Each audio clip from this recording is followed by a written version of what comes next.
할렐루야. 오늘 함께 예배하는 모든 성도님들에게 하나님의 은혜와 능력과 축복이 넘치시기를 주님의 이름으로 축원합니다.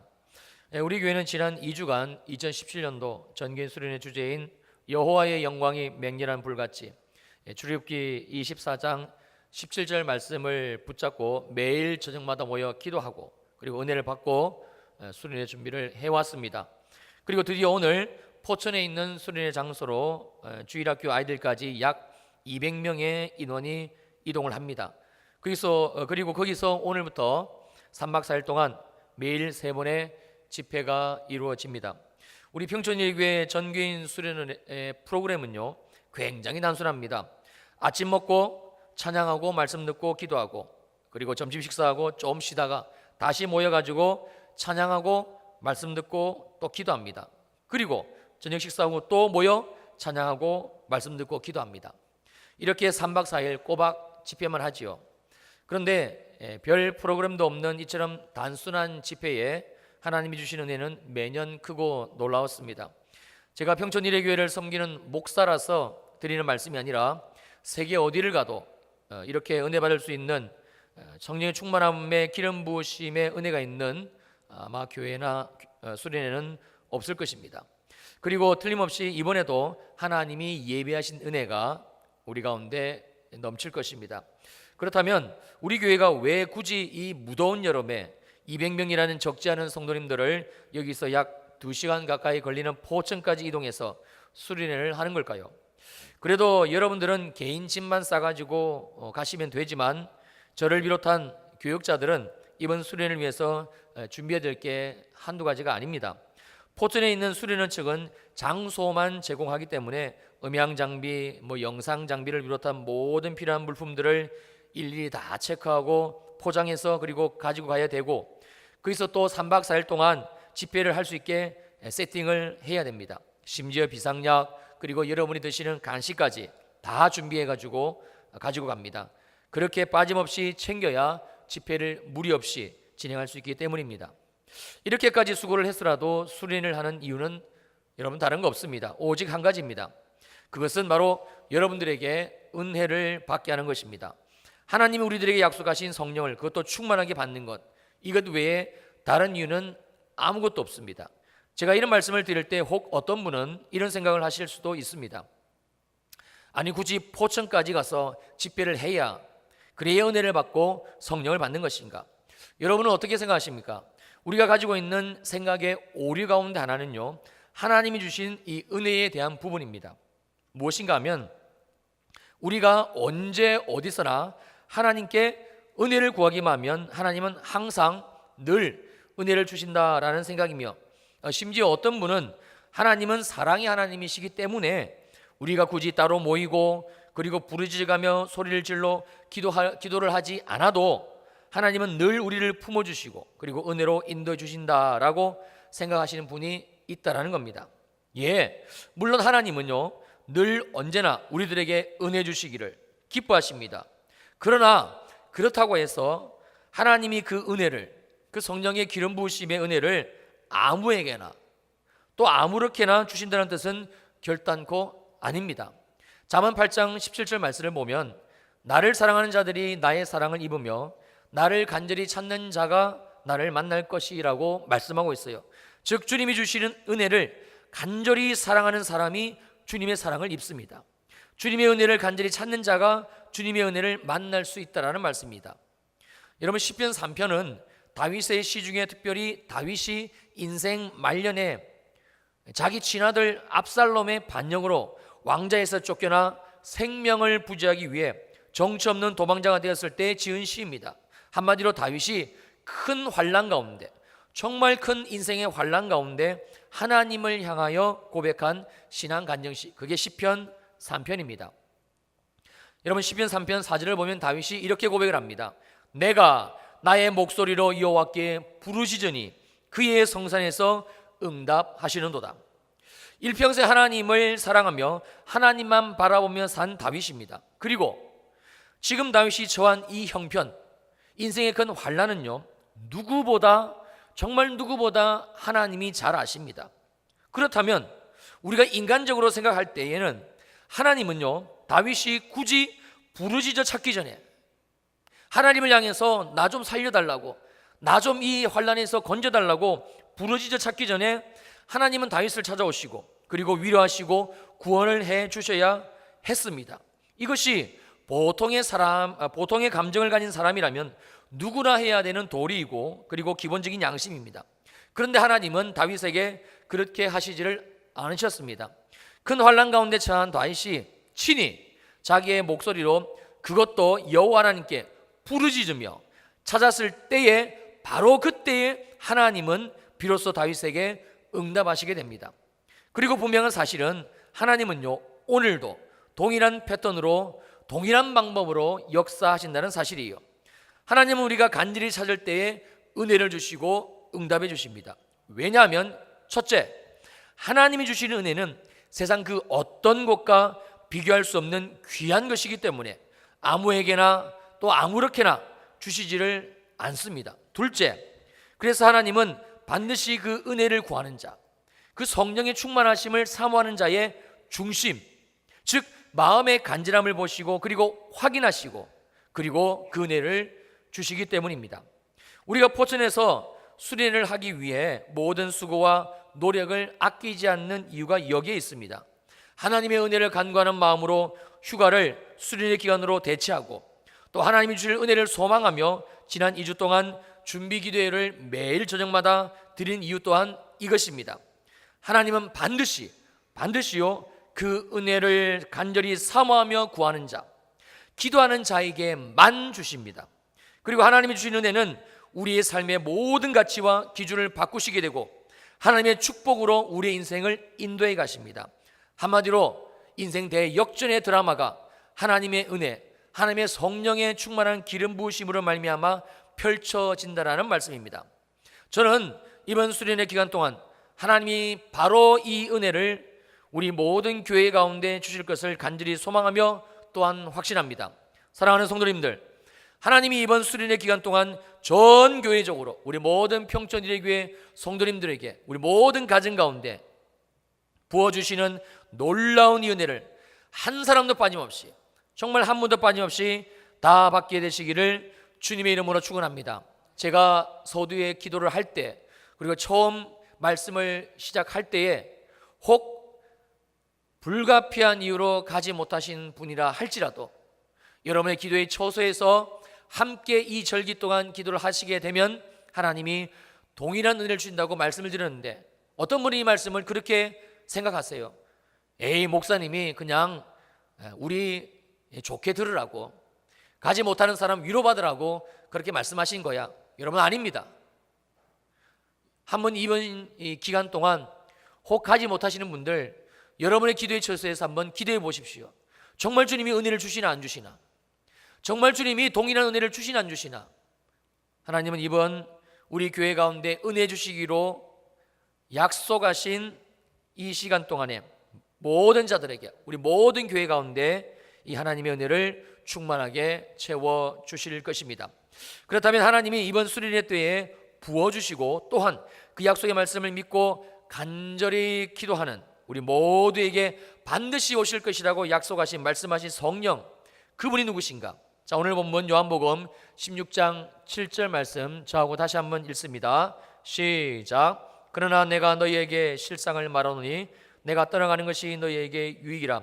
내가 떠나가지 아니하면 보혜사가 너희에게로 오시지 아니할 것이요 가면 내가 그를 너희에게로 보내리니.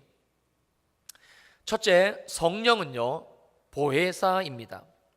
여러분, 요한복음 14장 16절 말씀을 보면 이 보혜사에 대한 좀 더 자세한 정보를 우리들에게 알려주고 있는데, 내가 아버지께 구하겠으니 그가 또 다른 보혜사를 너희에게 주사 영원토록 너희와 함께 있게 할 것이다. 즉 성령은 보혜사이신데, 근데 보혜사는 보혜사이신데 좀 더 구체적으로 말씀드리면 또 다른 보혜사입니다.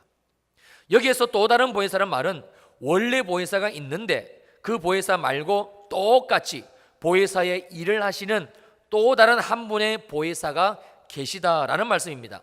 이해가 되십니까? 그렇다면 원래의 보혜사가 누구신가? 바로 예수 그리스도이시지요.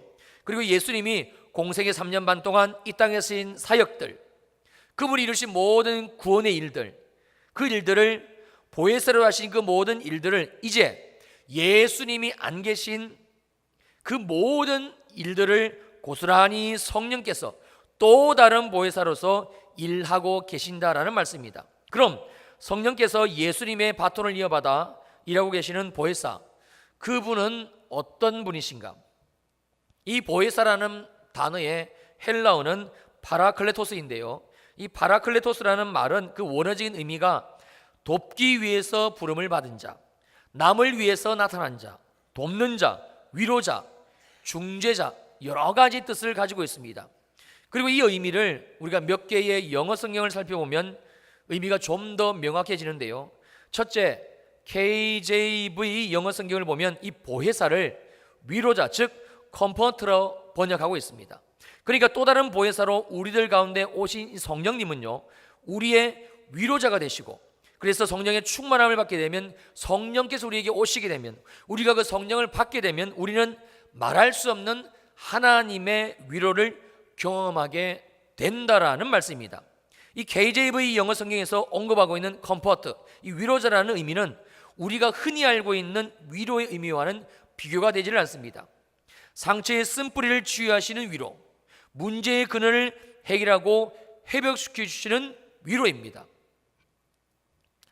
저는 평촌 일회교회에 적을 두고, 즉 평촌 일회교회에 제 이름이 올라가고, 그리고 이 교회에서 예수를 믿기로 작정한 그 해부터 지금까지, 처음 청년회 때 이 교회에 와서 여러분들처럼 집사로 이 교회를 섬기고, 그리고 직장을 그만두고 헌신하여 전도사가 되고 목사가 되는 이 한 20여 년의 시간 동안 매년 제가 평촌일에게 오고 난 이후부터 한 번도 수련회를 빠진 적이 없습니다. 물론 전도사나 목사가 되었을 때는 더더욱이나 여러분들의 이 수련회를 돕기 위해서, 사역을 위해서 수련회를 참석을 했습니다만, 여러분들처럼 평신도로 평촌일의 교회를 섬길 때에는 여러분들과 똑같은 입장에서 수련회를 참석을 했습니다. 한 번도 편하게 제가 수련회를 참석한 기억은 없습니다. 여기 직장 다니시는 우리 남자 집사님들, 요즘은 남자나 여자나 다 직장을 다니시니까 계십니다만, 여러분 직장을 다니면서 자기가 원하는 기간에 휴가를 얻고 그리고 교회 수련회를 참석할 수 있다, 이것은 쉬운 일이 아닙니다. 저 역시 마찬가지였습니다. 매년마다 수련회를 참석하기 위해서 그 날짜에 휴가를 맞추는 것은 정말 어려웠습니다. 매년마다 일이 터지고 사건이 터지고 갈 수 없는, 그냥 좀 힘들어요라는 얘기가 아니고 도저히 수련회를 갈 수 없는 상황이 매해마다 제게 왔습니다. 지금도 기억이 생생합니다만, 제가 직장에서 기술 영업을 담당했거든요. 근데 수련회를 코앞에 두고, 며칠 앞에 두고 제가 관리하는 그 모든 업체에서 품질 사고가 터진 거예요. 우리 돈으로 따지면 수십억이 지금 어떻게 될지 모르는 그런 상황이 되었고, 엎친데덮친 격으로 제 직장 상사는 그때 해외 출장 중이었어요. 제가 총책임자예요. 근데 수련회는 이제 코앞에 닥친 거예요. 기도했습니다. 하나님, 올해에도 하나님이 가게 하실 줄로 믿습니다. 가고 싶습니다. 하나님 은혜를 사모합니다. 주님 보내주세요. 그리고 저기 해외에 출장가 있는 직장 상사에게 욕들을 먹을 거 각오하고, 그리고 국제전화를 걸었습니다. 팀장님, 보고 받으셨죠? 예, 받았어요. 근데 제가 일전에 말씀드린 것처럼 교회 수련회가 있어서 제가 그 날짜 수련회를 가야 되는데 어떻게 해야 될까요? 했더니 그 호랑이 같은 팀장님이 저한테 야단을 치고, 정신이 있냐 없냐, 당신 회사를 소풍 가는 마음으로 다니냐, 직장 그만두고 가라, 이런 얘기를 할 줄 알았는데 전혀 그런 말 없이, 이왕 사건 터진 거 어떡하겠어요? 갔다 와서 마무리할 수 있도록 조치 취해놓고 다녀오세요. 그리고 그 후에 수련회를 갔습니다. 여러분, 저는 여러분들이 가지고 계신 그 마음의 상처 쓴뿌리 다 가지고 있는 목사입니다. 하나님이 지난 20년 동안 매해 수련을 통해서 성령께서 저에게 찾아오셔가지고 저의 상처의 쓴뿌리를 위로를 해주셨어요. 제 안에 있는 이 분노의 상처를 위로를 해주셨어요. 여러분, 상처가 많은 사람들의 특징은 이 분노가 많습니다. 여러분이 보시기에 제가 분노가 많은 자처럼 보이시나요? 이게 많이 바뀐 거예요. 정말 제 안에 분노가 많았어요. 감정을 제어할 수 없고, 감정을 주체할 수 없고, 사람과의 대인관계가 싫고, 근데 매해마다 제 안에 오신 성령께서 저를 찾아오셔가지고 어쩔 수 없이 저 안에 있는 이 상처의 쓴뿌리들, 예수를 믿고 구원을 받았습니다만 다 했습니다. 아니, 목사인 제가 가지고 있는데 여러분들 없습니까? 다 있습니다.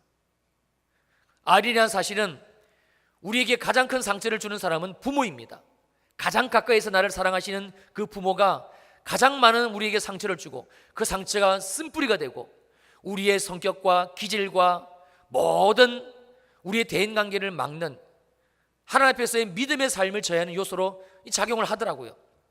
근데 하나님은 매해마다 저를 순위에 참석할 수 있도록 길을 열어주셨고, 그때마다 저를 찾아오신 성령님은 제 안에 오셔가지고 꽉꽉 묶여져 있는, 꽁꽁 싸매져 있는, 분노하고 대인관계가 어렵고 하나님의 사랑을 받을 수 없게 만드는 이 상처의 쓴뿌리로부터 저를 회복시켜주고 치유해 주셨습니다. 여러분, 성령 하나님은 그래서 우리의 위로자가 되십니다. 이것이 하나님의 위로입니다. 성령님의 위로입니다. 단순히 말과 감정으로 우리를 위로하는, 여러분, 인간의 위로는 그것밖에 안 돼요. 그런데 하나님의 위로는 이것이 아닙니다. 문제의 근원을 치유하시고 문제의 근원을 회복시켜 주시는 위로, 그게 성령이 우리의 컴포트, 위로자가 되신다는 말씀입니다. 그 다음 NIV 영어 성경을 보면 보혜사를 상담자, 카운셀러라고 번역하고 있습니다.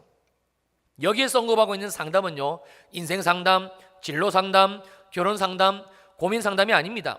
하나님은 우리를 직접 당신의 손으로 창조하신 우리의 창조주가 되십니다. 그냥 아무렇게나 창조하신 것이 아니라 하나님의 완벽하신 계획을 따라, 하나님의 완벽하신 계획을 따라 우리 인생을 창조하셨다는 말씀입니다. 시편 139편 13절에서 16절을 보면 그 내용이 아주 자세히 나와져 있습니다. 주께서 내 내장을 지으시며 나의 모태에서 나를 만드셨나이다. 내가 주께 감사하오면 나를 지으심이 심히 기묘하심이라. 주께서 하시는 일이 기이함을 내 영혼이 잘 아나이다. 내가 은밀한 데서 지음을 받았고 땅의 깊은 곳에서 기이하게 지음을 받은 때에 나의 형체가 주의 앞에 숨겨지지 못하였나이다. 내 형질이 이루어지기 전에 주의 눈이 보셨으며 나를 위하여 정한 날이 하루도 되기 전에 주의 책에 다 기록이 되었나이다. 그러므로 하나님은, 즉 성령 하나님은 누구보다 나를 잘 아십니다. 왜냐하면 나를 직접 만드신 나의 창조주 하나님이시기 때문에 그렇습니다. 성령 하나님보다 내 인생의 방향을 완벽하게 상담해 주실 분은 존재하지 않는다라는 말씀입니다. 그래서 성령은 나의 유일한 상담자, 즉 카운셀러가 되신다라는 뜻이지요. 여러분, 그래서 우리가 성령 충만을 경험하게 되면, 성령께서 우리 가운데 오시게 되면 우리 인생을 살아가는 목적과 가치관이 바뀌는 이유가 바로 여기에 있습니다. 예수 믿고 구원받은 내가 누구인지를 알게 됩니다.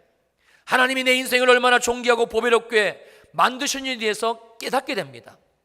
내가 썩어지고 없어질 이 땅 위의 것, 얼마나 잘 먹느냐, 얼마나 잘 사느냐, 세상 사람들이 추구하는 이 가치와 기준이 하나님이 나를 구원하시고 하나님이 나를 이 땅 가운데 보내신 이유와 목적이 아니라는 사실을, 즉 하나님이 나를 이미 천국에서 만드신 내 인생을 향하신 하나님의 계획이 있다는 사실을 깨닫게 됩니다. 누가요?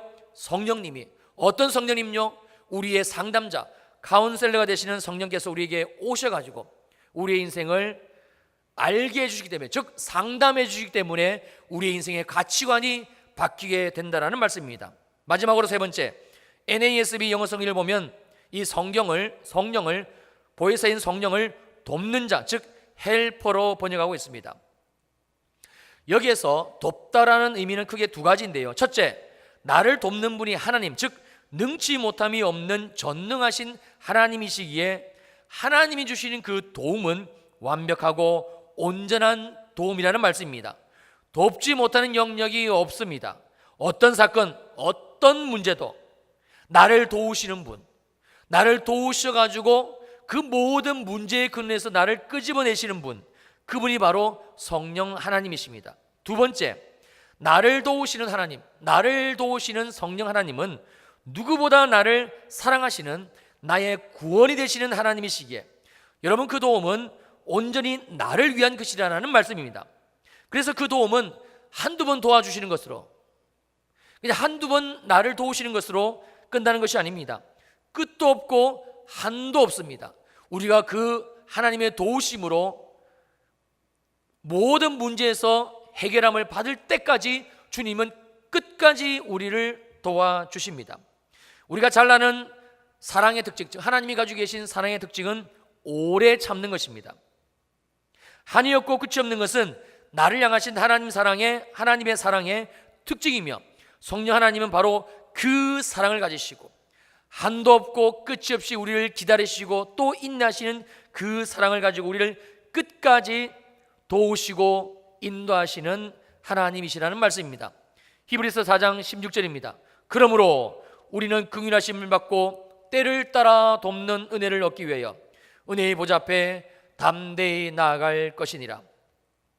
하나님이 이번 수련회 때 맹렬한 불같은 성령으로 채워주시고 또한 그 약속의 말씀을 믿고 간절히 부르짖어 기도하는 우리 모두에게 반드시 오실 것이라고, 부어주실 것이라고 말씀하신 성령은, 여러분, 이것이 전부가 아닙니다. 그렇다면 성령 하나님은 또 어떤 분이신가? 여러분, 본문 16장 8절을 보시겠습니다. 그가 와서, 즉 성령께서 우리 가운데 오셔가지고 죄에 대하여, 의에 대하여, 심판에 대하여 세상을 책망하시리라. 이 말씀은 우리가 성령을 받게 되면 우리 안에 오신 그 성령께서 우리에게, 즉 나에게 죄에 대해서, 의에 대해서, 심판에 대해서 책망하시게 된다라는 뜻인데, 이게 무슨 의미인가 하면요, 먼저 이 책망한다라는 말씀의 원어적인 의미를 봐야 됩니다. 이 책망한다는 말씀의 원어적인 의미는 꾸짖어서 깨닫게 하신다, 밝히 드러내어서 바로잡아 주신다는 뜻입니다. 즉 인간이 가지고 있는 죄, 의, 심판과 관련된 그릇된 생각, 잘못된 생각, 이것을 꾸짖으시고 그리고 깨닫게 하시며 우리가 잘 알 수 있도록 밝히 드러내어 바로 잡아 주신다라는 말씀입니다. 그러면 그 구체적인 의미가 무엇인가? 다음 절 9절입니다. 죄에 대하여라 함은 그들이 나를 믿지 아니하며. 성령이 우리 가운데 오시게 되면요, 즉 우리가 성령의 충만함을 받게 되면 성령께서 하시는 일은 죄에 대한 정확한 정의, 하나님이 말씀하신 죄가 무엇인지를 깨닫게 하십니다. 지금까지 우리가 알고 있었던 죄에 대한 정의들, 도둑질, 간음, 살인, 사기, 이런 것들이 죄의 전부가 아니라 예수를 믿지 않는 것, 하나님의 아들을 믿지 않는 것, 즉 하나님의 말씀을 믿지 않는 것이 바로 죄라는 사실을 알게 된다라는 말씀입니다. 이 내용을 좀 더 깊이 들여다보면 우리가 성령의 충만함을 입지 않으면요, 절대 죄가 무엇인지를 알지 못하게 된다라는 말씀입니다. 그러므로 나 자신이 하나님의 긍휼과 은혜가 필요한 이 죄인이라는 사실을 깨닫지 못하게 된다라는 말씀입니다. 제가 병원 신방을 다닐 때마다 항상 듣는 얘기는 이것입니다. 목사님, 제가 이렇게 병에 걸려가지고, 이런 병에 걸려서, 이런 질병에 걸려서 병원에 입원하게 될 줄은 꿈에도 몰랐어요. 제가 수술을 받게 될 줄은 상상을 못했어요. 목사님, 제가 중환자실까지 오게 될 줄은 정말입니다, 생각해 본 적이 없습니다. 또한 우리가 건강검진을 받다가 우연찮게 암을 발견하게 되었다는 얘기는 심심하게 듣는 소리입니다. 우리 몸 안에 있는 질병은 CT나 MRI 등 정밀한 검사 장비로 찍어보지 않으면 잘 모릅니다. 그런데 찍으면 정확하게 나옵니다. 병명이 뭔지, 어디에 얼마나 있는지 아주 자세히 알 수가 있습니다. 한 번이라도 대학병원을 가보신 분은 잘 아는 얘기입니다만, 대학병원을 가게 되면요, 아무리 응급상황을 해도, 여러분이 아무리 119를 타고 들어가셔도 절대 먼저 치료해 주지를 않습니다. 반드시 먼저 하는 게 있습니다. 그게 검사입니다. 검사를 다 합니다. 그리고 나서 정확한 원인을 찾아내고 그리고 치료를 합니다. 왜냐하면 그렇게 해야 온전한 치료가 이루어지기 때문에 그렇습니다. 예수 그리스도를 믿지 않는 것, 그래서 하나님의 말씀에 불순종하며 사는 것, 그것은 피할 수 없는 심판이며 그 결과는 사망입니다. 그런데 우리는 예수를 믿으면서도 이것이 죄라는 사실을 모릅니다. 아니, 더 정확히 말씀드리면 알 수가 없습니다. 죄를 짓고 죄 가운데 살면서도, 하나님의 말씀에 불순종하며 살면서도, 그래서 결국 하나님 앞에서 저주와 심판을 받는 게 너무나 뻔한데, 그런데 알지를 못합니다. 알지를 못하니까 해결을 할 수가 없는 것이지요. 사랑하는 성도님들, 우리가 성령을 받아야 되는 이유는 바로 여기에 있습니다. 성령께서 우리 가운데 오셔야, 우리가 성령의 충만함을 받아야, 그래야 내가 죄인이라는 사실을 깨닫게 됩니다. 성령의 CT, 성령의 MRI, 즉 성령의 조명하심을 받아야, 그래야 내 속에 예수를 믿지 않는 죄의 부분들이 드러나게 됩니다. 보여지게 됩니다. 성령이 주신 은혜로 내 속에 죄가 드러나게 되면, 그러면 우리가 살 수 있는 길로 갈 수가 있는 것이지요. 내 몸에 암덩어리가 있다는데 가만히 있을 사람이 누가 있습니까? 몰랐을 때야 가만히 내버려뒀지만 암이 발견되고 그래서 항암을 하고 수술을 하지 않으면 석 달을 넘기지 못한다는데, 세상에 어떤 사람이, 세상에 누가 그 암을 치료를 하지 않고 방치할, 가만히 있을 사람이 있습니까? 우리가 정말 예수를 진실하게 믿지 못하는 이유, 우리가 예수를 정말 하나님의 말씀대로 믿지 않는 이유, 여러분, 그 이유는 바로 이것입니다. 내가 예수를 모르는 것, 그래서 예수를 제대로 믿지 않는 것, 이것이 얼마나 무서운 죄인지, 이것이 얼마나 무서운 죄인지를 모르기 때문에 그렇습니다. 성령 충만 받으시기를 주님 이름으로 축원합니다. 정말 성령 사모하시기를 우리 사랑하는 주일 2부 예배 성도님들 주님의 이름으로 축원합니다. 하나님이 모든 믿는 자들에게 약속하신 성령을 수련회 가시는 분이시든지 남아서 기도하는 분이시든지 모두 다 이번 하나님이 성령의 충만함으로 불같은 성령으로 주시겠다고 약속하신 이 은혜의 시즌에 여러분 모두 다 받게 되시기를 주님의 이름으로 축원합니다. 우리가 성령을 받아야, 그 성령이 우리 가운데 오셔야 그 성령께서 죄에 대해서 우리를 책망하시기 때문에 그렇습니다. 정말 죄가 무엇인지, 내가 죄에 대해서 모르는 부분이 무엇인지 성령이 오시면 깨닫게 됩니다. 성령이 오시면 알게 됩니다. 여러분, 그러면 그 사람은 그 성령의 조명하심을 따라 하나님이 주신 의의 길로, 거룩한 길로, 즉 생명의 길로, 암을 치료하는 그 치료의 길로 갈 수가 있기 때문입니다. 그 다음 요한복음 16장 10절입니다. 의에 대하여라 함은 내가 아버지께로 가니 너희가 다시 나를 보지 못함이요.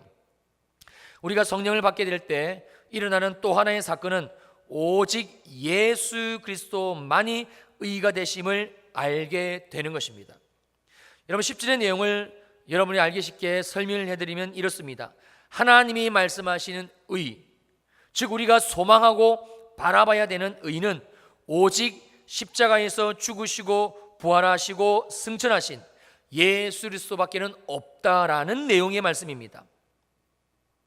여러분, 이것이 중요합니다. 굉장히 중요합니다. 왜냐하면 우리가 오직 예수만이 의가 된다는 사실을 알아야, 즉 예수만이 길이요 진리요 생명이 되시기 때문에 예수로 말미암지 않고는 그 어디에도 구원이 없다는 사실을 우리가 깨달아야, 알아야, 그래야 그 예수만을 바라보고 소망하며 우리의 신앙의 삶을 살 수가 있기 때문입니다.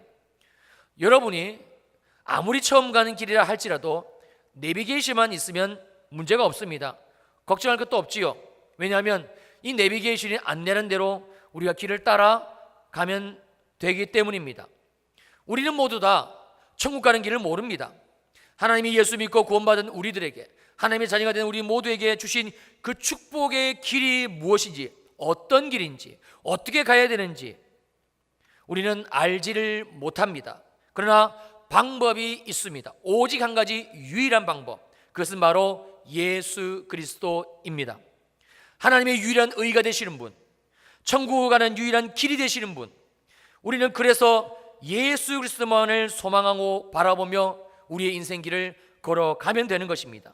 그러면 그 예수가 길이요 진리요 소망이 되시기 때문에 우리가 붙들고 믿은 그 예수로 말미암아 우리는 반드시 천국을 가게 되고 반드시 구원을 이루게 되고 반드시 하나님이 주시는 축복의 길로 갈 수가 있다는 말씀입니다.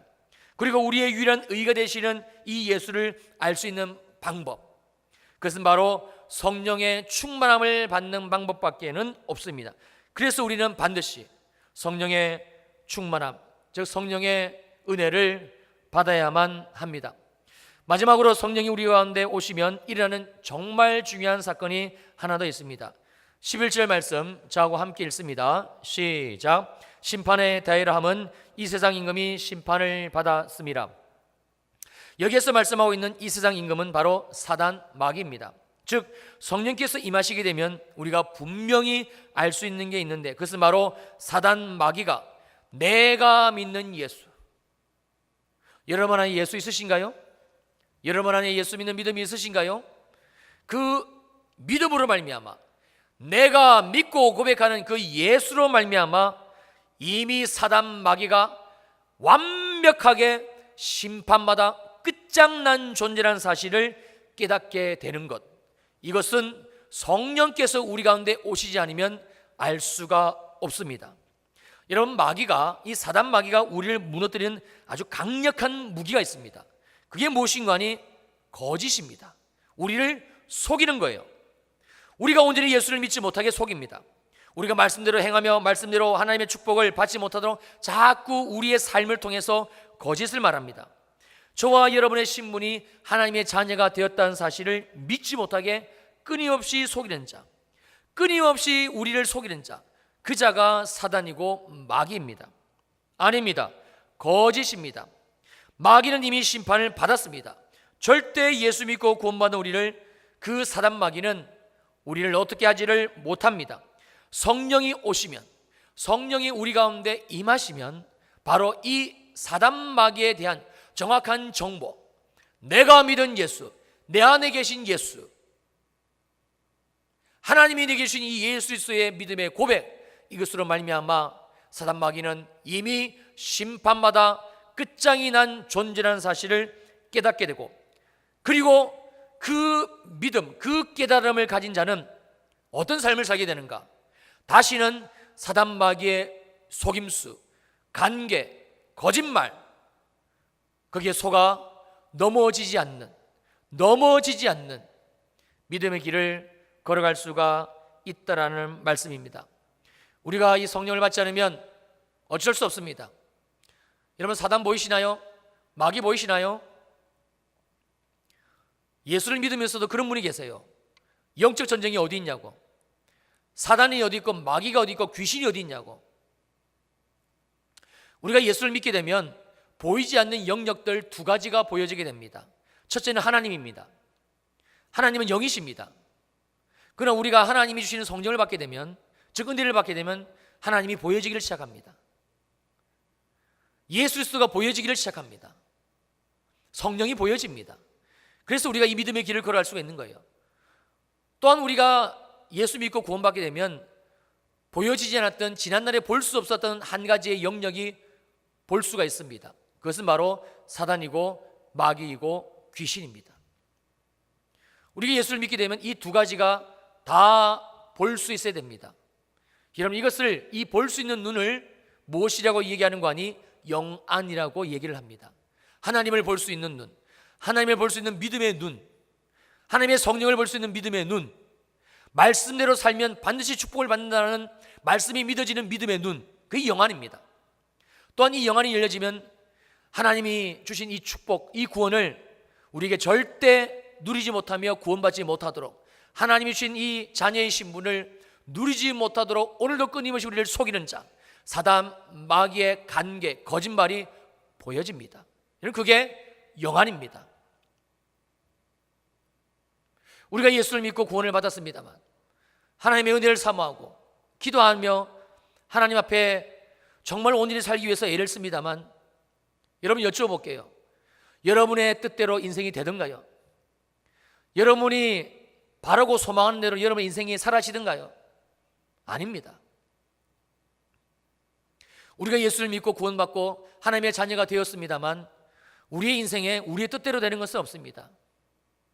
여러분, 정말 우리가 원하는 대로, 기도하는 대로 모두 다 이루어진다면, 졌다면 아마 저는 여기 없을걸요. 우리 다 마찬가지일 겁니다. 우리가 예수를 믿고 구원을 받고 하나님의 자녀로 하나님의 은혜를 사모하며 삽니다만, 우리가 끊임없이 주님 앞에 기도하며 나아갑니다만 때로 우리의 기도 제목대로 되지 않는 경우, 우리가 주님 앞에 뜻을 정하고 기도했음에도 불구하고 이루지 않는 경우를 봅니다.